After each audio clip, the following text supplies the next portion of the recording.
বিল্লালের পোলা নাজমুলরে দেখলাম একটা মহিলার গলা ধরে ধাক্কা মারতেছে। কিছুক্ষণ পরে বিল্লালের ছেলের অবস্থা শুধু যে মেরে চোখের ভ্রু ফাটিয়ে দিয়েছে এমনটা কিন্তু নয়, শুনতে পারলাম এলাকার মহিলা নাকি পায়ের নিচে ফেলায় একদম খসে দিয়েছে। মহিলারা সবাই পা দিয়ে নিচে বাইরে মানে খুঁচিছে, এর সাথে নাকি আবার মহিলাদের পায়ের পাড়া খাইছে ফ্রিতে। পারাইছে। আমি চিন্তা করতেছি পোলা এদিকে মার খাইলো কিন্তু ওদিকে বাপে এই পর্যন্ত একটাও পোস্ট করলো না, তাহলে কি বাপে তার পোলারে অস্বীকার করতেছে?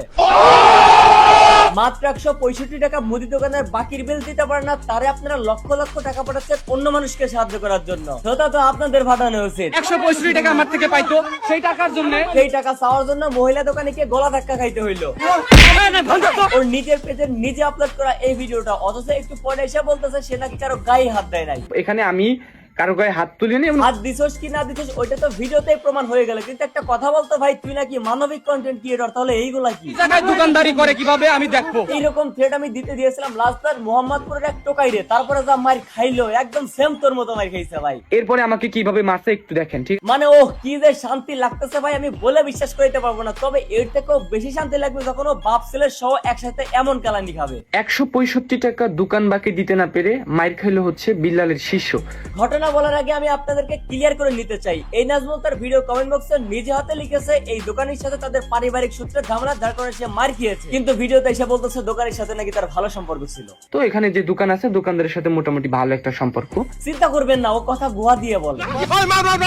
145 টাকার পুরনো বাকি থাকা সত্ত্বেও সেই টাকা পরিশোধ না করে নতুন করে আমার বইয়ের জন্য 20 টাকা বাকি চাওয়াতে দোকানদার তাকে বলে না বাকি দিতে পারবো না, তুই টাকা দে তো আগে। এরপরে বিল্লালের টোকাই ছেলে থ্রেড দেওয়া শুরু করে।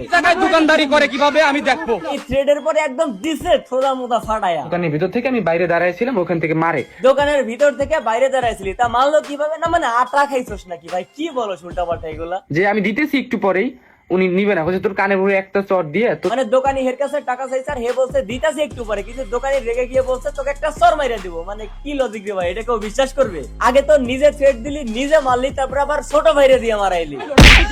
এরপরে এলাকাবাসী একজোট হয়ে তো থোদা মোদা ফাটাই দিল। তারপর তুই কি করলি? চিকিৎসার টাকা জোগাড় করার জন্য ভিডিও বানানো শুরু করলি। সবাই দোয়া করেন ওর ভিডিওটা যেন এত ভিউজ হয়, এই ভিউজের ইনকামের টাকা দিয়ে যেন ওর চিকিৎসার খরচ সহ ওর দোকানের 145 টাকার বিল পরিশোধ হয়ে যায়। না হলে আবার দেখা যাবে এলাকাবাসীরা বাপ ছেলে সহ একসাথে বিরিয়ানি খাইতেছে। নিয়ে মনে করেন যে আমাকে মাইর শুরু করে দেয়। প্লিজ ভাই আজকের এই ঘটনাটা অন্তত মাথায় রাখিস, বাড়ির পাশের ঘটনা বলে এখনো ঠিকঠাক মতো সুস্থভাবে কথা বলতে পারতেছিস। আমি বলে গেলাম লিখে রাখতে পারিস, তোদের এমন একটা দিন আসবে যে যেখানে যাবি সেখানে বাপ ছেলে সহ কেলানি খাবে আর আমার কথা মাথায় আসবে। আর এই প্রিন্স নাজমুল নাকি টুকাই নাজমুল, তখন তোর মাথায় শুধু একটা কথাই ঘুরপাক খাবে যে মনে হয় বিল্লালের বদলে কিবরি আমার বাপ হইলেই ভালো হইতো। তো আজকে বিল্লালের পর মায়ের পর্যন্তই। মায়ের কেমন লাগলো কমেন্ট করতে পারেন, ভালো লাগলে লাইক করতে পারেন, আর অবশ্যই সাবস্ক্রাইব তো করবেন।